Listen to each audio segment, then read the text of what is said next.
MS1 Block 3 Unit 9 Organizational Culture and Managerial Ethos. Every organization has some characteristics which are common with any other organization. At the same time, each organization has its unique set of characteristics and properties. This psychological structure of organization and their subunits is usually referred to as organizational culture. For a layman, culture is commonly experienced phenomenon, and many words like climate, atmosphere, environment, and milieu are often used interchangeably to describe it. In fact, most of the studies which have tried to measure an organizational culture have operationalized it in terms of organization climate. A couple of formal definitions of organization climate are given below for your perusal. Organizational climate is a relatively enduring quality in the internal environment that is experienced by the members, influencers, their behaviors, and can be described in terms of values of a particular set of characteristics of the organization. Renato Tagliuri, 1968. Organizational climate is the set of characteristics that describes an organization and that distinguish one organization from other organizations. B. Are relatively enduring over time, and C. Influences the behavior of the people in the organizations. Forehand and Gilmer, 1964. Compare these two definitions of organizational climate with a definition of organizational culture as given by Stephen P. Robbins, 1986. Organizational culture is a relatively uniform perception held of the organization. It has common characteristics. It is descriptive. It can distinguish one organization from another, and it integrates individual, group, and organization system variables. 9.2 Perceived characteristics of culture and climate. If you examine closely these sample definitions, you will not only be able to identify the commonalities but also be able to see that the abstract concept of culture and operational concept of climate basically refer to the perceived personality of an organization in very much the same sense as individuals have personality. Just as you have personality, a set of relatively stable traits, so does an organization. Just as any culture has some do's and don'ts in the form of totems and taboos, which dictate how each member should behave with a fellow members or an outsider. Similarly, each organization has a culture that influences the behavior of employees towards clients, competitors, colleagues, supervisors, subordinates, and strangers. In this unit, we shall be concerned with this relatively stable perceived internal environment of an organization called organizational climate or organizational culture, OC. It should be noted that organizational culture or organizational climate, OC, is the perceived aspects of an organizational internal environment. But within the same organization, there may be very different OCs. This might happen because people with different length of experience or at different levels of organization's hierarchy may perceive internal environment of an organization differently. person characteristics such as values, needs, attitudes, and expectations determines the manners in which an individual is likely to perceive the various aspects of the internal working environment of the organization. 9.2 Dimensions of OC. You have seen that OC refers to a set of some commonly experienced stable characteristics of an organization which constitutes the uniqueness of that organization and differentiate it from others. You might have faced some difficulty in identifying this set of characteristics because you do not yet know the various dimensions or factors of OC in which you should look for these characteristics. In the last 2 decades, extensive studies have been conducted which have helped us to identify some key factors of OC. Some of these common dimensions are described below. One of these, individual autonomy. This refers to the individual freedom to exercise his or her responsibility. In other words, individual autonomy is the degree to which employees are free to manage themselves, to have considerable decision making power, and not to be continually accountable to higher management. Next is position structure. This refers to the extent of direct supervision, formalization, and centralization in an organization. In other words, position structure is the degree to which objectives of the job and methods for accomplishment it are established and communicated to the individual by supervisors. Next is rewards orientation. This refers to the degree to which an organization rewards individual for hard work or achievement. An organization which orients people to perform better and rewards them for doing so will have an OC characterized by high reward orientation. The next one is consideration, warmth, and support. This refers to the extent of stimulation and support received by the individual from other organization members.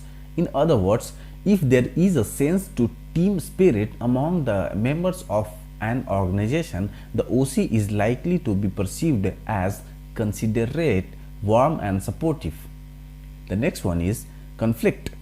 This refers to the extent of conflict present between individuals and the willingness to be honest and open about interpersonal differences.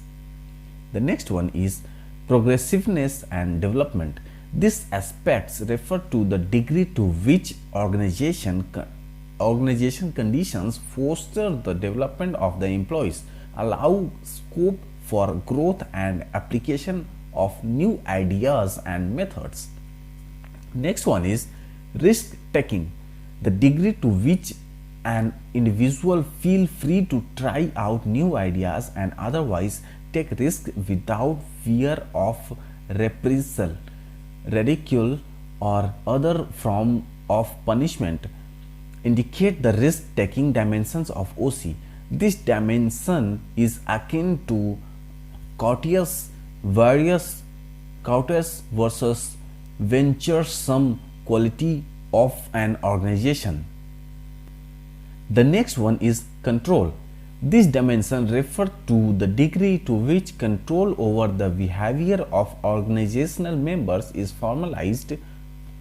In a highly bureaucratic organization, control systems are well defined. In a low control organization, most of the controls are self-regulated. That is, individuals monitor their own behavior. You can think of these dimensions as tightness versus looseness of an organization. These 8 dimensions account for most of the research finding, but they do not account for all that we intuitively feel to be present in the climate or culture of an organization. For example, you may perceive an organization culture to be paternalistic or a climate to be interpersonal, though the fourth OC dimensions, consideration, warmth and support, may cover both these differences qualities, yet the richness that you find in the two qualities is not fully reflected in that dimension. However, the identification of these 8 dimensions, which are not absolutely independent of each other, do help us in mapping and measuring OC. 9.4 Determinants of OC. At the very onset of this topic, it is useful to distinguish between determinants and dimensions of OC. Determinants are the cause while dimensions are the components of OC. You may say determinants are those which influence, whereas dimensions are those which are influenced. Other OC refer to the internal environment of an organization. The nature of OC is determined by a variety of internal and external factors. On the basic premises of organizational behavior is that outside environmental forces influence events within organizations. After acknowledging the dynamics of internal as well as external factors in this section, we will consider in great details the following 7 internal factors. You will find these factors as determinants of OC in the following order. First is economic condition, second is leadership style, third is organizational policies, fourth is managerial values, fifth is organizational structure, sixth is characteristics of members, seventh is organizational size. Now we will move to the first one, economic conditions. Several dimensions of OC are influenced by an organizational positions on the economic cycle. The economic condition of any organization influences whether its budget should be tight or loose.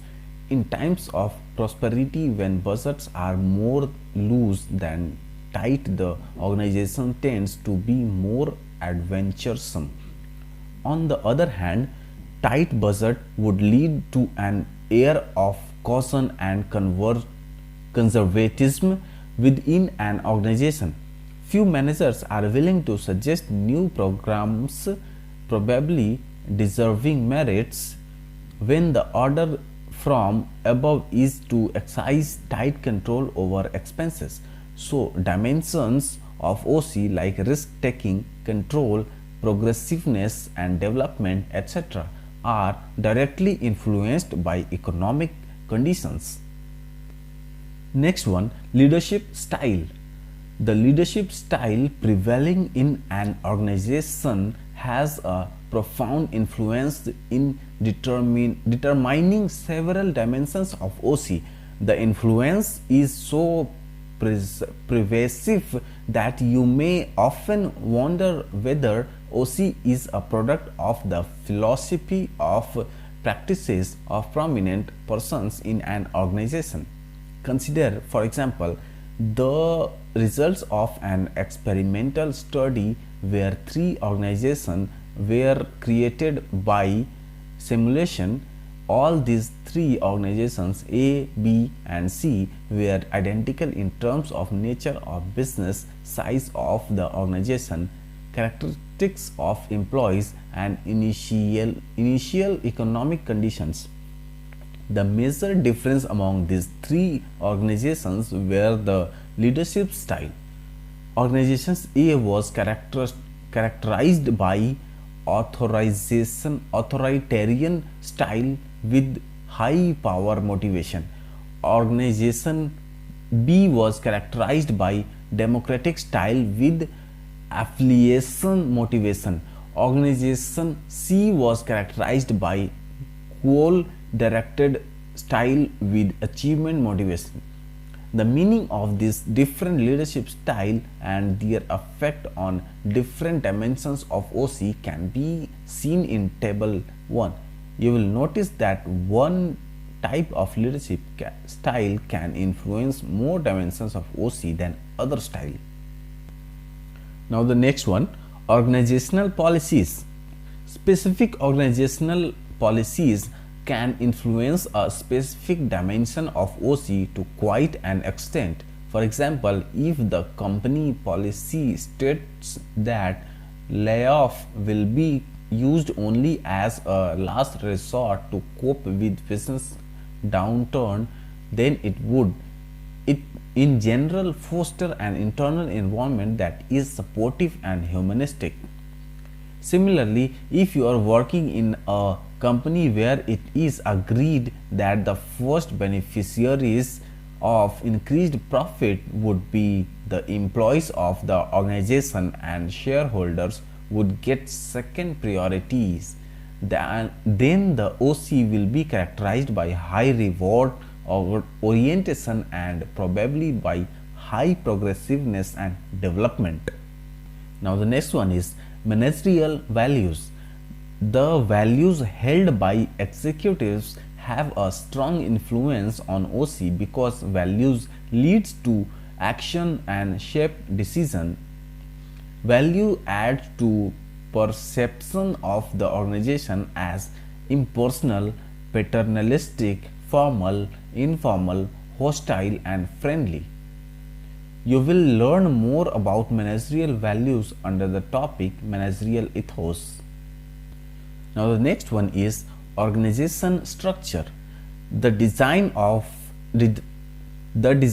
structure of an organization affect the perception of its internal environment.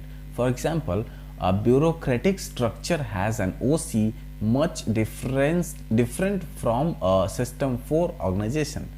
What is a system 4 organization? According to Rensis Likert, all organizations can be classified into 4 major groups depending upon the way basic organizational processes are conducted. These major groupings are as follows. System 1, exploitative authoritative. System 2, benevolent authoritative. System 3, consultative. System 4, participative. How does one know whether an organization should be characterized as system 1 or 2 or 3 or 4? It depends on the way following processes are perceived and rated in an organization. The leadership process, next one is motivation process, next one is communication process, and next one is decision making process, next one is goal setting process, and the last one is control process. Employees of an organization rate these processes on a rating scale, asking questions like the following: how much confidence is shown in subordinates? Where is responsibility felt for achieving organizational goals? How well superiors know problems faced by subordinates? How much convert resistance to goals is present? At what levels are decisions formally made? Is there an informal organization resisting for the formal one? Based on the answer of these questions, an organization can be classified as system 1 or 2 or 3 or 4. A bureaucratic structure is likely to be rated as system 2 or system 3. A system 4 organization will have a distinct OC where the main theme would be strong involvement and self-control of all organization members at all levels in all basic organizational processes. Now the next one is characteristics of members. Personal characteristics of the members of an organization also affect the climate prevailing in the organization. For example, an organization with well educated, ambitious, and younger employees is likely to have a different OC than an organizational which less educated and less upwardly mobile. Older employees, the former might inculcate an environment of competitiveness, calculated risk taking, frankness of opinion, etc. And the next one is organizational size. In a small sized organization, it is much easier to foster a climate or creativity and innovation, or to establish a participative kind of management which with greater stress on horizontal distribution of responsibilities.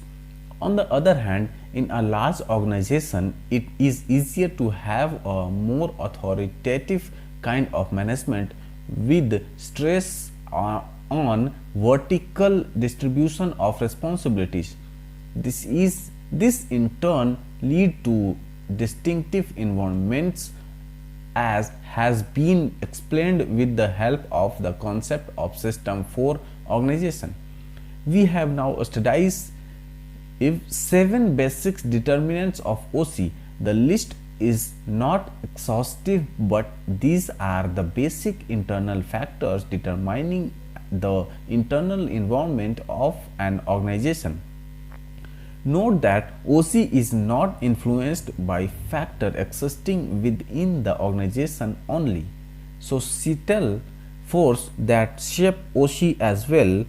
To understand societal influences on OC, let us consider an example in relation to the changing profile of existing and future employees.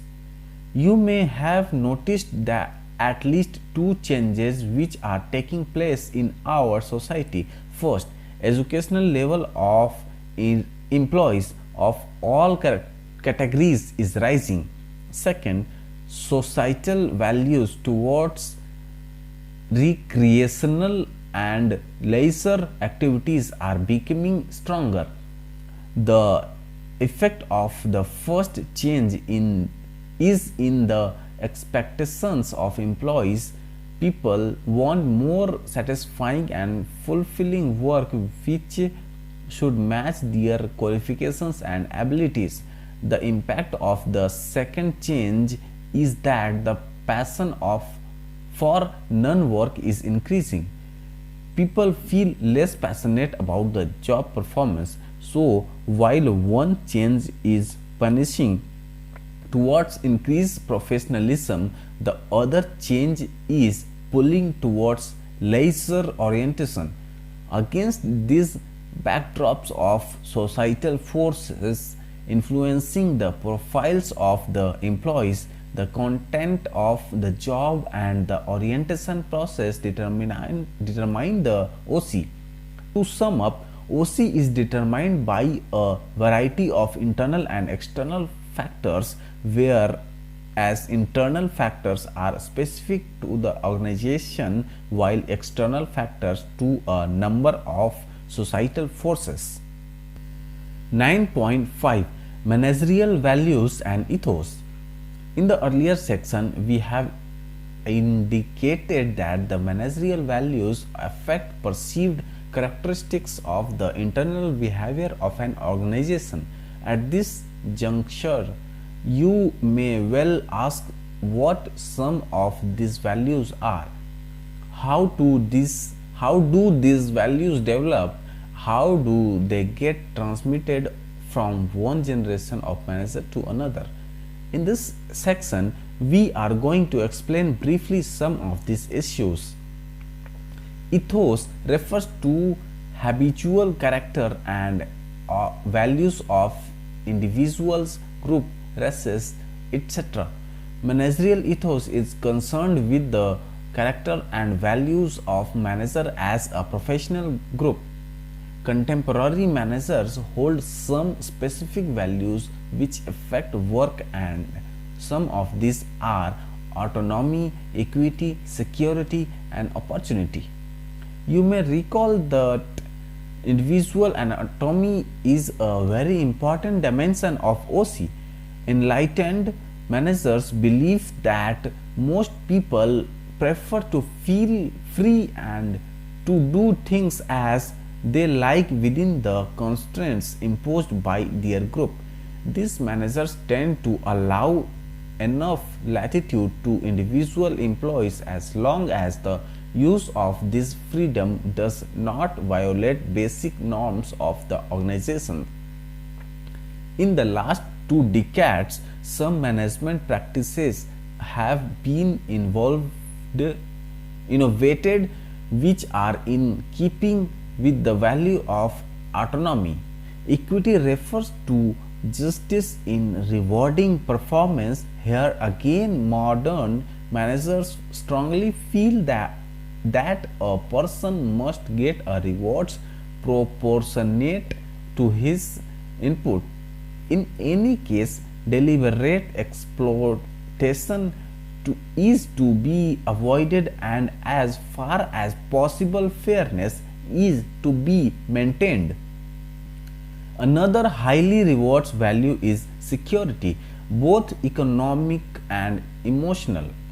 Keeping a person on his toes by making him feel insecure is slowly but steadily getting discredited as a management philosophy. Even the societies which have practiced hire and fire policy are unmistakably shifting towards providing security of job. Providing enough career achievement opportunities to employees is yet another contemporary managerial values. For several reasons, it may not be possible for many organizations to create enough vacancies for everybody to advance in their career. However, modern managers encourage themselves and others to continue growing through various modes of education, although it does not necessarily lead to career achievement. Besides these 4 values which affect a manager's work, the managers may have a strong work value. Work value refers to the worth a person ascribe to the opportunity of work. If you have a strong work values, you are going to identify the worth of or values of work to you in more ways than one.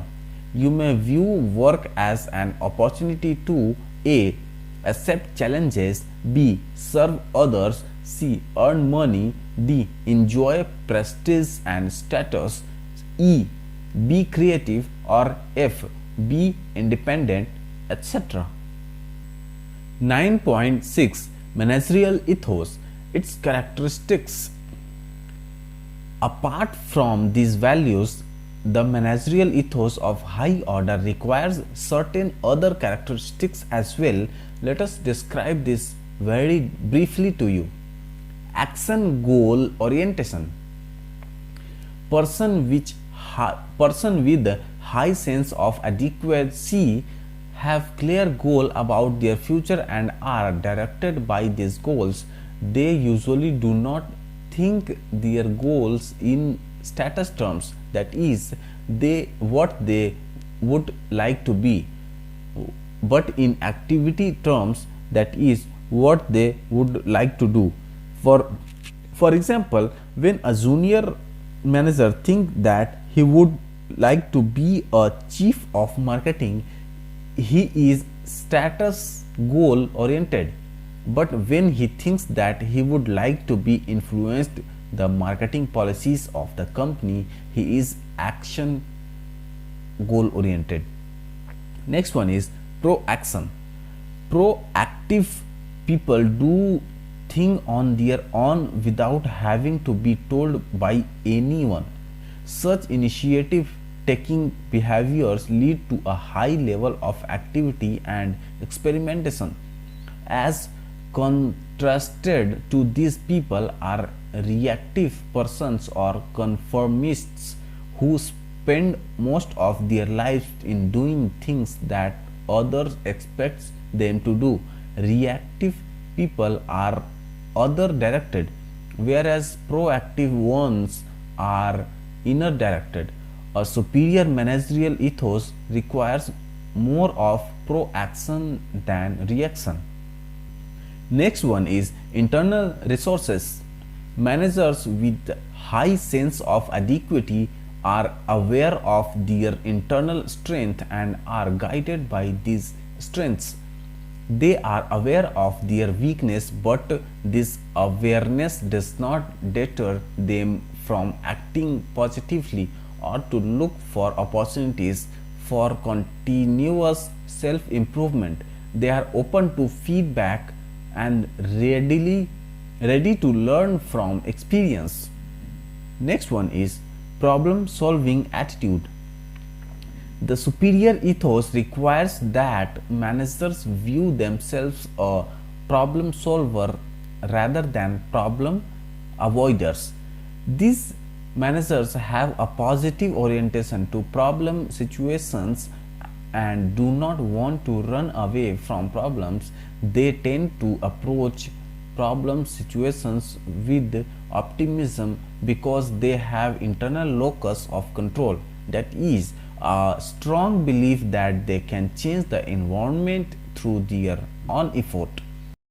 9.7 How culture and ethos are maintained. You may have often experienced that every organization has its own unique traditions and customs.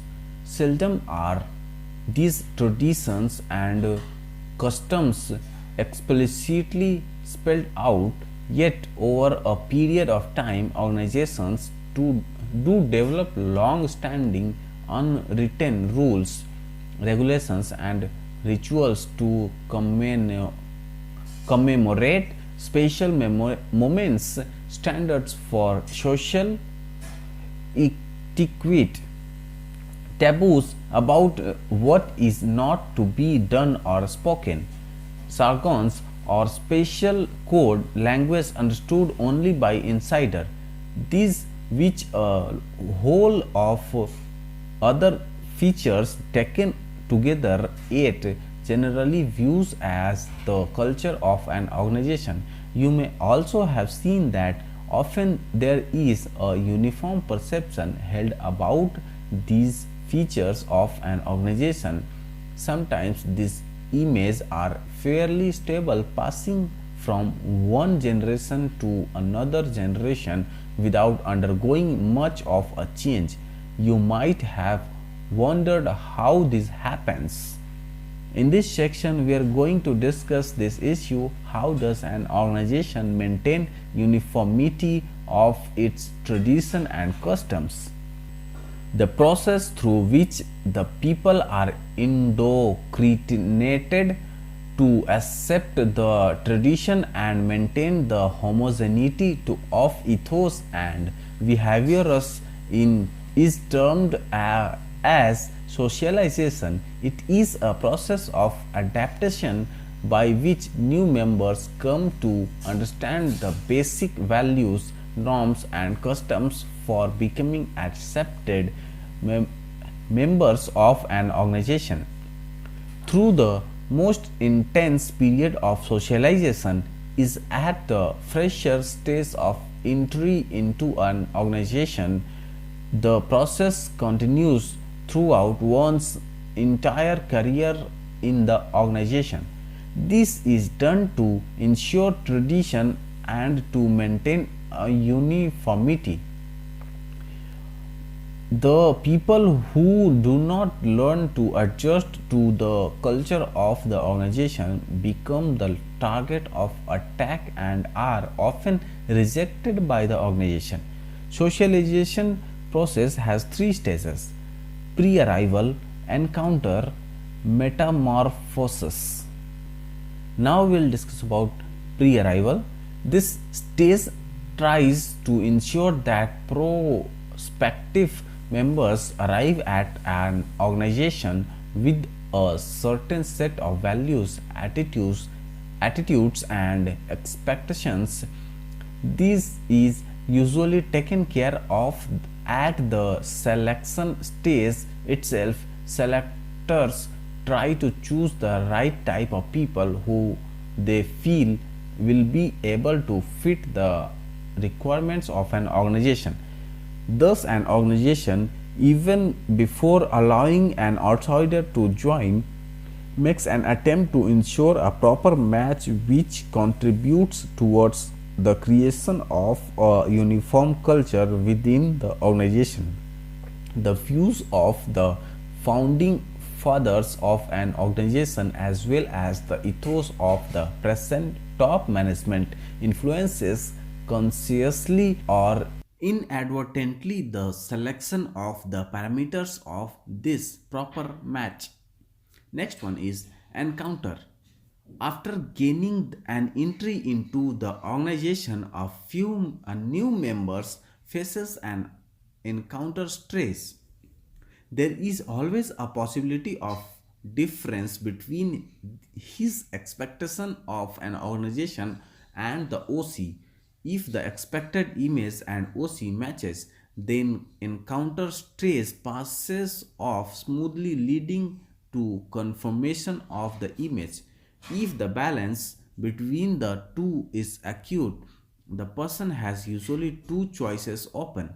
First, he undergoes further socialization which detaches him from his previous expectations, replaces this with another set of expectations, and thus helps him get adjusted to the prevailing system. Second, he drops out due to this disillusionment. In both the cases, the final result is the same. The status quo of traditions and customs are maintained. Metamorphosis. People who had discovered an anomaly between their expectations and OC but decided not to drop out enter into the metamorphosis stage. They must sort out their problems and go through changes, hence, this is called metamorphosis. When this metamorphosis is complete, the members develop a uniform perception of OC and feel comfortable with the organization and job. Successful metamorphosis results in the members' productivity being as per organization's norm, average commitment, and lowered propensity to leave the organization. All these are indication of typical or normative behavior. For a very few person, the metamorphosis stage may remain incomplete or unsuccessful. These peoples as yet have not been able to accept the OC and thereby remain nonconformist. This phenomenon is likely to result in atypical behavior. Sometimes they continue to fight the system, at least for the some more times, with zeal and enthusiasm. A larger number are likely to alienate themselves to soothe their feelings of disappointment.